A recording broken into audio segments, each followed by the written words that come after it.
one of the big problems, obviously, you've addressed is security.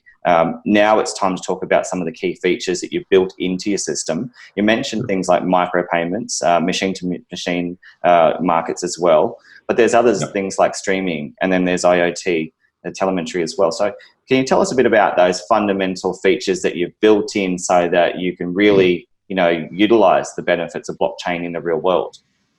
So actually the key is we haven't built them in. Okay. We built a layer upon which you can build them.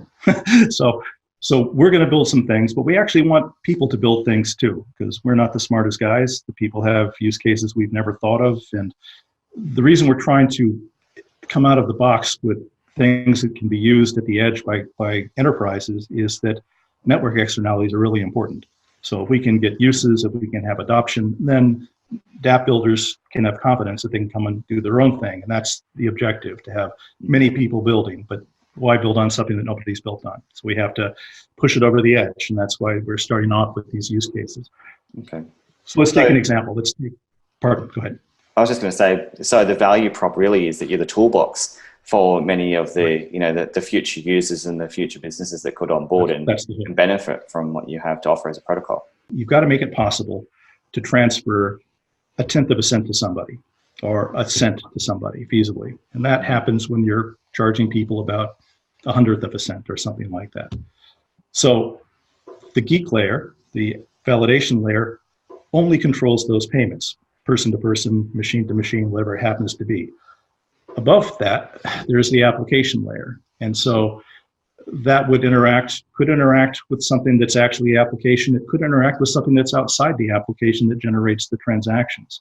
So as an example, my favorite example is this, because I have to go to Canada all the time, and then I don't have, my cell phone doesn't work. If I could walk through the airport and my cell phone could reach out with its wireless and contact your cell phone and say, hey, I'd like to buy some minutes from you.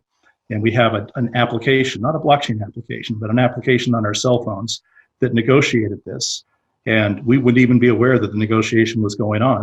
So I say, great, I'd like to, we're in range, and I want to use your phone as long as you're in range of my phone by this wireless connection. Mm-hmm. And you're paid a stream of pennies on the blockchain. And your phone can say, yep, I got that penny. Yep, I got that penny. And it can be done for 1/100 of a cent apiece. And as soon as I stop paying you, you cut me off.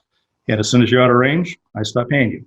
So if we can let these payments go through for really small amounts of money, and our machines can do it for us, they can act as our agents. They can do things that we want them to do instead of doing things the manufacturers want them to do.